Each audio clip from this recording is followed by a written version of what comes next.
بسم الله الرحمن الرحيم. طه ما أنزلنا عليك القرآن لتشقى إلا تذكرة لمن يخشى تنزيلا ممن خلق الأرض والسماوات العلى الرحمن على العرش استوى له ما في السماوات وما في الأرض وما بينهما وما تحت الثرى وإن تجهر بالقول فإنه يعلم السر وأخفى الله لا إله إلا هو له الأسماء الحسنى وهل أتاك حديث موسى إذ رأى نارا فقال لأهلهم كثوا إني آنست نارا لعلي آتيكم منها بقبس أو أجد على النار هدى فلما أتاها نودي يا موسى إني أنا ربك فاخلع نعليك إنك بالوادي المقدس طوى وأنا اخترتك فاستمع لما يوحى إنني أنا الله لا إله إلا أنا فاعبدني وأقم الصلاة لذكري إن الساعة آتية أكاد أخفيها لتجزى كل نفس بما تسعى فلا يصدنك عنها من لا يؤمن بها واتبع هواه فتردى وما تلك بيمينك يا موسى قال هي عصاي أتوكأ عليها وأهش بها على غنمي ولي فيها مآرب أخرى قال ألقها يا موسى فألقاها فإذا هي حية تسعى قال خذها ولا تخف سنعيدها سيرتها الأولى واضمم يدك إلى جناحك تخرج بيضاء من غير سوء آية أخرى لنريك من آياتنا الكبرى اذهب إلى فرعون إنه طغى قال رب اشرح لي صدري ويسر لي أمري واحلل عقدة من لساني يفقه قولي واجعل لي وزيرا من أهلي هارون أخي أشدد به أزري وأشركه في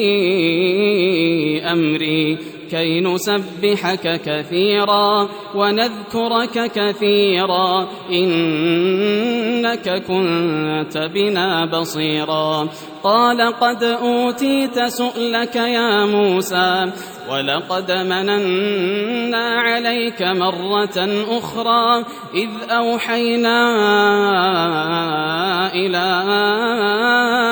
أمك ما يوحى أن اقذفيه في التابوت فاقذفيه في اليم فليلقه اليم بالساحل يأخذه عدو لي وعدو له وألقيت عليك محبة مني ولتصنع على عيني إذ تمشي أختك فتقول هل أدلكم على من يكفله فرجعناك إلى أمك كي تقر عينها ولا تحزن وقتلت نفسا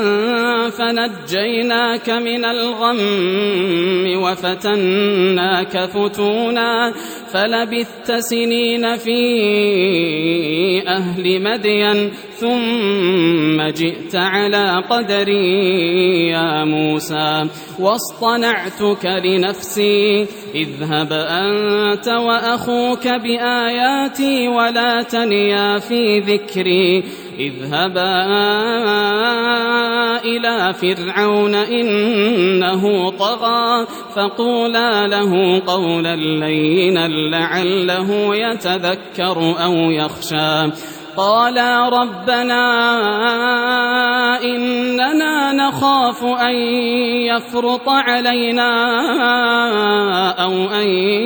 يطغى قال لا تخافا إنني معكما أسمع وأرى فأتياه فقولا إنا رسولا ربك فأرسل معنا بني إسرائيل ولا تعذبهم قد جئناك بآية من ربك والسلام على من اتبع الهدى إنا قد أوحي إلينا أن العذاب على من كذب وتولى قال فمن ربكما يا موسى قال ربنا الذي أعطى كل شيء خلقه ثم هدى قال فما بال القرون الأولى قال علمها عند ربي في كتاب لا يضل ربي ولا ينسى الذي جعل لكم الأرض مهدا وسلك لكم فيها سبلا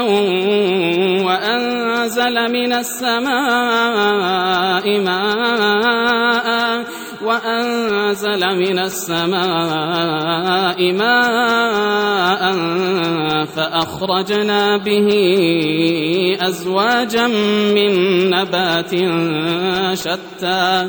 كلوا وارعوا أنعامكم إن في ذلك لآيات لأولي النهى منها خلقناكم وفيها نعيدكم ومنها نخرجكم تارة أخرى ولقد أريناه آياتنا كلها فكذب وأبى قال أجئتنا لتخرجنا من أرضنا بسحرك يا موسى فلنأتينك بسحر مثله فاجعل بيننا وبينك موعدا لا نخلفه نحن ولا أنت مكانا سوى قال موعدكم يوم الزينة وأن يحشر الناس ضحى فتولى فرعون فجمع كيده ثم أتى قال لهم موسى ويلكم لا تفتروا على الله كذبا فيسحتكم بعذاب وقد خاب من افترى فتنازعوا أمرهم بينهم وأسروا النجوى قالوا إن هذان لساحران يريدان أن يخرجاكم من أرضكم بسحرهما ويذهبا بطريقتكم المثلى فأجمعوا كيدكم ثم أتوا صفا وقد أفلح اليوم من استعلى قالوا يا موسى إما أن تلقي وإما أن نكون أول من ألقى قال بل ألقوا فإذا حبالهم وعصيهم يخيل إليه من سحرهم أنها تسعى فأوجس في نفسه خيفة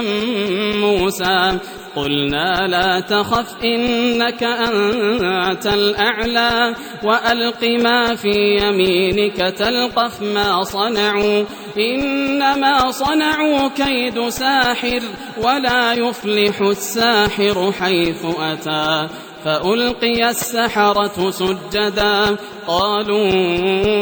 آمنا برب هارون وموسى قال آمنتم له قبل أن آذن لكم إنه لكبيركم الذي علمكم السحر فلأقطعن أيديكم وأرجلكم من خلاف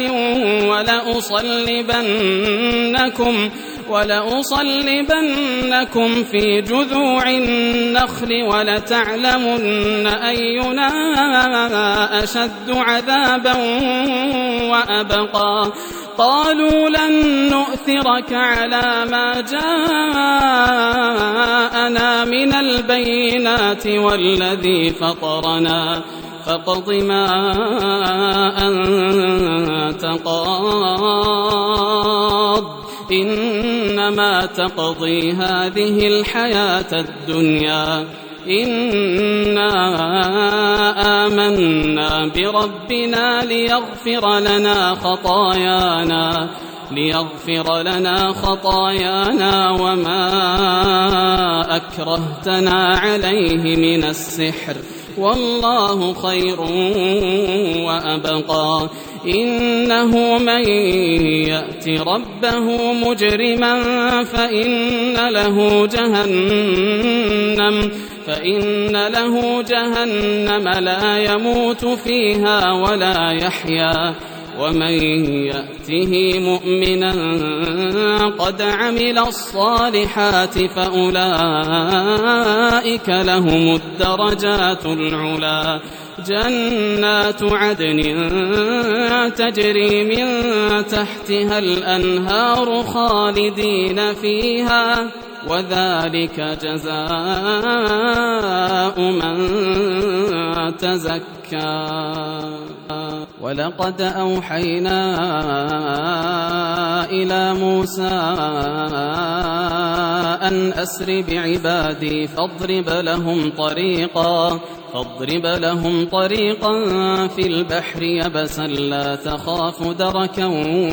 ولا تخشى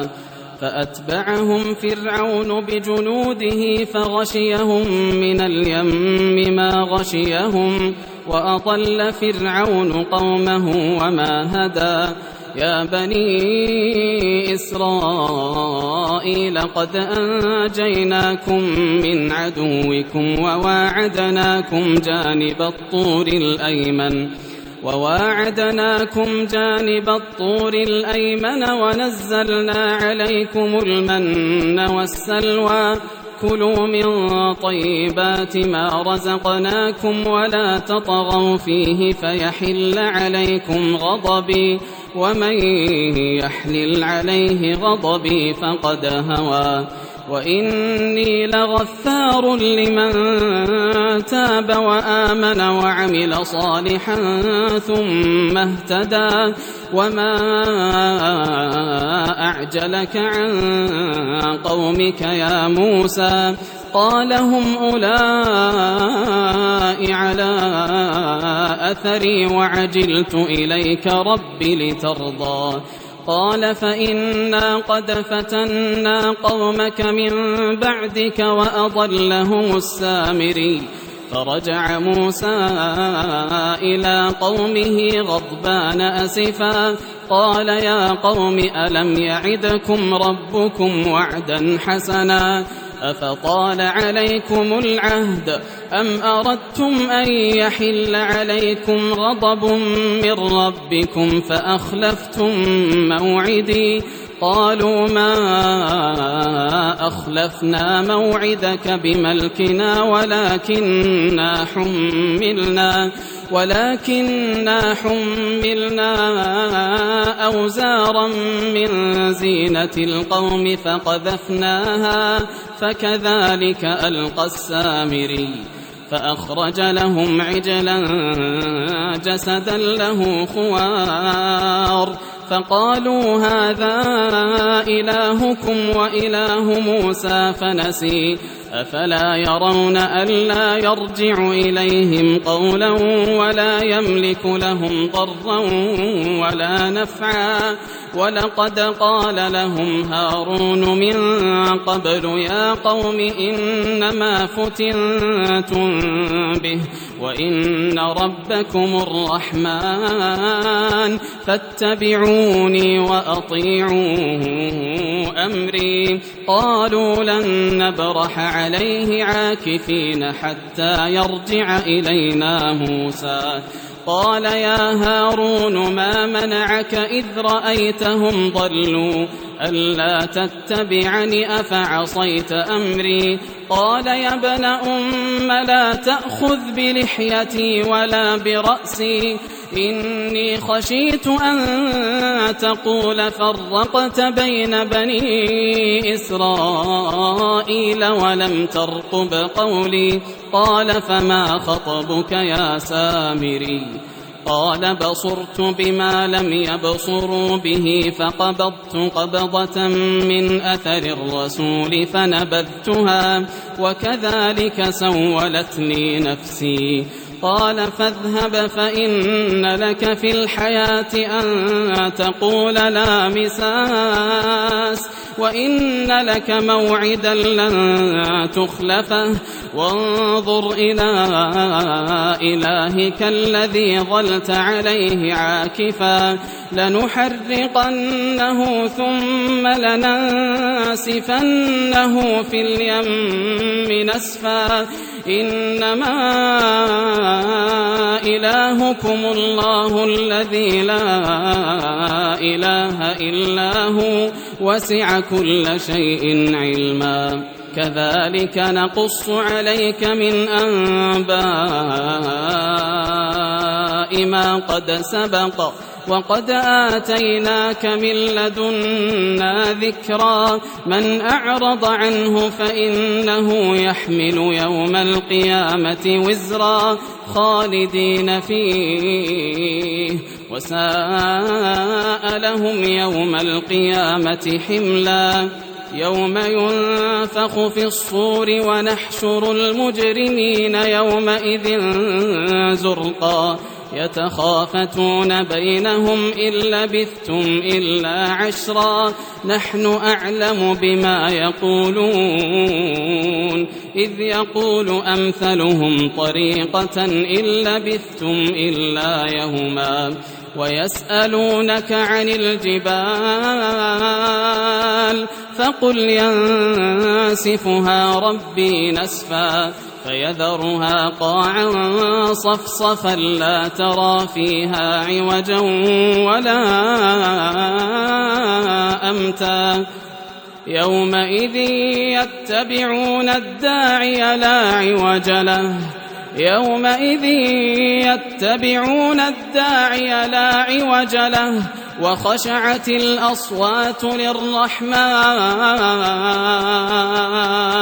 وخشعت الأصوات للرحمن فلا تسمع إلا همسا يومئذ لا تنفع الشفاعة إلا من أذن له الرحمن يومئذ لا تنفع الشفاعة إلا من أذن له الرحمن ورضي له قولا يعلم ما بين أيديهم وما خلفهم ولا يحيطون به علما وعنت الوجوه للحي القيوم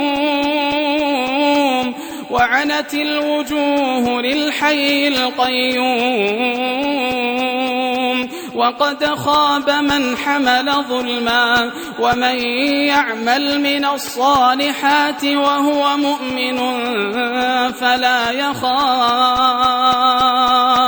فلا يخاف ظلما ولا هضما وكذلك أنزلناه قرآنا عربيا وصرفنا فيه من الوعيد لعلهم يتقون أو يحدث لهم ذكرا فتعالى الله الملك الحق ولا تعجل بالقرآن من قبل أن يقضى إليك وحيه وقل رب زدني علما ولقد عهدنا إلى آدم من قبل فنسي ولم نجد له عزما وإذ قلنا للملائكة اسجدوا لآدم فسجدوا إلا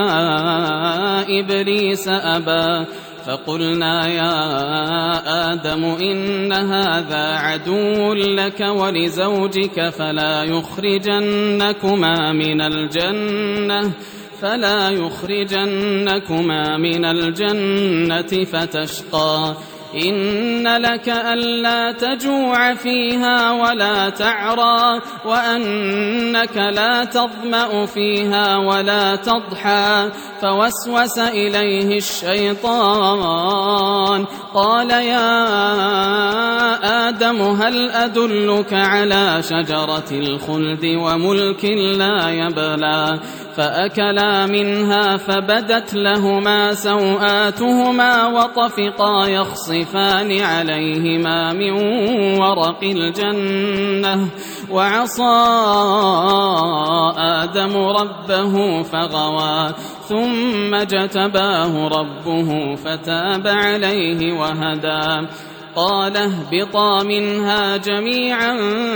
بعضكم لبعض عدو فإما يأتينكم مني هدى فمن اتبع هداي فلا يضل ولا يشقى ومن أعرض عن ذكري فإن له معيشة ضنكا ونحشره يوم القيامة أعمى قال رب لم حشرتني أعمى وقد كنت بصيرا قال كذلك أتتك آياتنا فنسيتها وكذلك اليوم تنسى وكذلك نجزي من أسرف ولم يؤمن بآيات ربه ولعذاب الآخرة أشد وأبقى أفلم يهد لهم كم أهلكنا قبلهم من القرون يمشون في مساكنهم إن في ذلك لآيات لأولي النهى ولولا كلمة سبقت من ربك لكان لزاما وأجل مسمى فاصبر على ما يقولون وسبح بحمد ربك قبل طلوع الشمس وقبل غروبها ومن آناء الليل فسبح وأطراف النهار لعلك ترضى ولا تمدن عينيك إلى ما متعنا به أزواجا منهم زهرة الحياة الدنيا لنفتنهم فيه ورزق ربك خير وأبقى وأمر أهلك بالصلاة واصطبر عليها لا نسألك رزقا نحن نرزقك والعاقبة للتقوى وقالوا لولا يأتينا بآية من ربه أولم تأتهم بينة ما في الصحف الأولى ولو أنا أهلكناهم بعذاب من قبله لقالوا ربنا لولا أرسلت إلينا رسولا فنتبع آياتك من قبل أن نذل ونخزى قل كل متربص فتربصوا فستعلمون من أصحاب الصراط السوي ومن اهتدى.